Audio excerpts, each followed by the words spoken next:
Well, I guess we'll go on to the next presenter is John Cavallone. John is a resource media specialist at a local school district, and he's also uh, a volunteer at the Casa Italia, usually coming in on Wednesday afternoons, a little later on Wednesday afternoons, and working to create the covers for the books that we've published on uh, Amazon.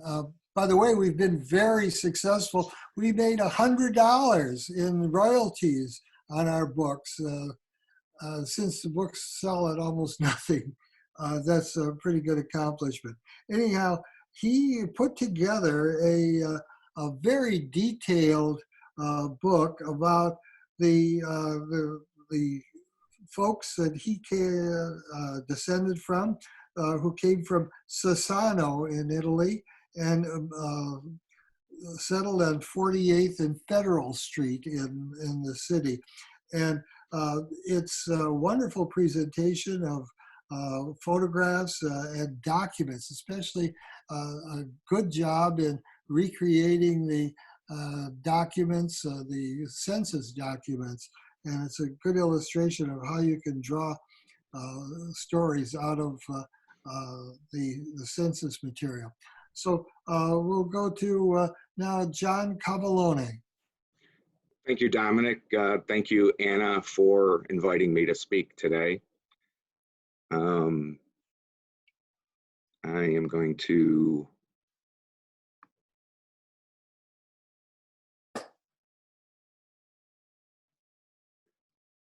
I hope everyone can see that now. Yeah. Can you see the presentation? Yes, it's Yes. visible. Yes. Yes, Great, great.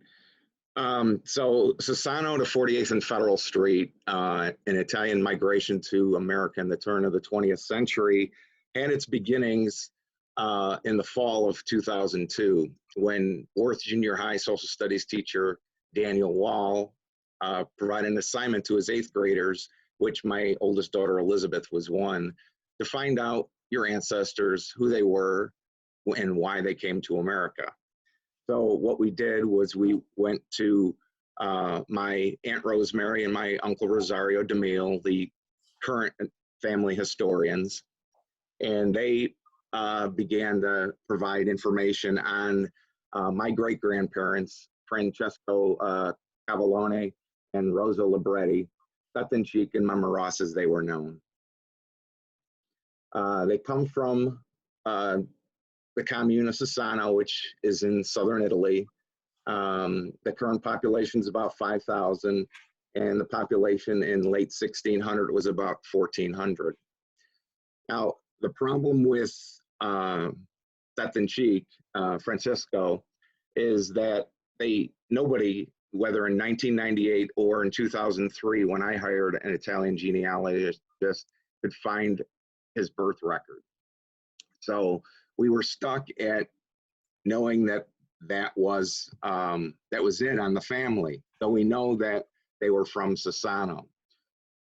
So in the summer of 2018, I had come across that the birth, marriage, and death records, civil records, were published online on FamilySearch.org.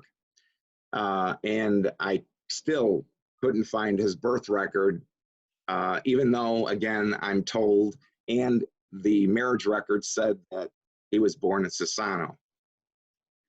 So I did a little Google search and I found the Sassano Project, run by Peter and Diane Barbella from Littleton, Massachusetts. And I began talking with Peter, asking him, where do I go from here?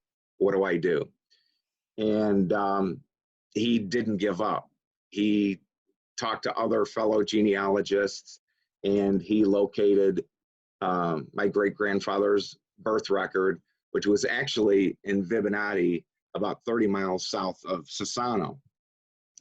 At that point, Peter and I had discussed his project, which he was in the process of indexing all the records from the civil records, and he also had obtained church records going back to the 1600s. The indexing was incomplete, and he saw my passion for the Sessanese and the desire to not only look for my straight line back, but other family members, and he invited me to become someone who helped with the Sassano project. So this is a sampling of the indexing of the records, and this is a page from the church records that we would go page by page, tens of thousands of images to index the records. So as we were going through this, I was able to make it all the way back to 1672, a marriage record of my seventh great-grandparents, Giovanni Antonio Cavallone and Vittoria di Rajo. And so part of the book is about Sassano, the heritage, the history, and the other part of the book is the Sessanese that settled between 47th and 50th Street of Armour Avenue, which is what it was called back in the late 1800s, early 1900s. It's now known as Federal Street in the Grand Boulevard, Bronzeville neighborhood. And I was able to locate the plat map of the houses, because as you know, if you're from the Chicago area, that stretch of land became the Robert Taylor homes, and all those houses were destroyed. I included history of Santa Maria Incarnata Catholic Church on 218 West Alexander Street. That is where the Sessanese traveled to the Italian church. We had no knowledge, our family, my parents, aunts and uncles had no idea that my great-grandfather was not the only family member that settled in Chicago. He had a younger brother, Vincenzo, that also settled in Chicago. And unfortunately, he was struck and killed by a train in 1911. He had two children that his wife, his widow, took back to Italy.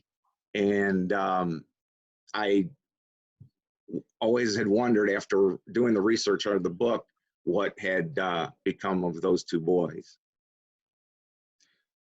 So since the publication of the book in early 2019, I have found my great-grandfather's brother's family in New Jersey, and we've been talking. I also connected with the descendants of my great-grandfather's older sister, Francesca, who she stayed behind in Sassano, but her descendants came to America and settled and still live in Connecticut in the Hartford area. Because of the book and the work on the Sassano project, I've personally helped over 20 descendants of Sessanese immigrants trace their lineage. I also have learned several classmates I went to school with are distant cousins, including a childhood best friend. And through this work, I've helped 3 adopted find their biological family through Ancestry DNA. So not only did I want to write the book to give others the information, but I wanted that book to be, and the research on Sassano project to be the reason others would find their families and connect others. So I have a website, sassanochicago.org. which I'm developing for the Sessanese, and also if any other Italians are interested in locating their ancestors. The book is available on Amazon.com, and if you reach out to me directly, I can offer a 20% discount on the book. And one other bit of information, Rosario, my uncle who had helped me and taught me about the Sassano people, just last week passed away. So it's very important to talk to your relatives about your heritage before we lose them. He was an incredible help to me and others.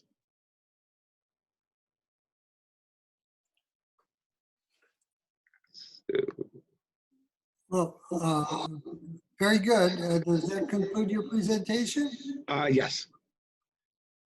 Thanks. I would want to point out that that book was published in a large format, sort of 8.5 by 11 page size, and it made it possible to read the manuscript census that's reproduced there.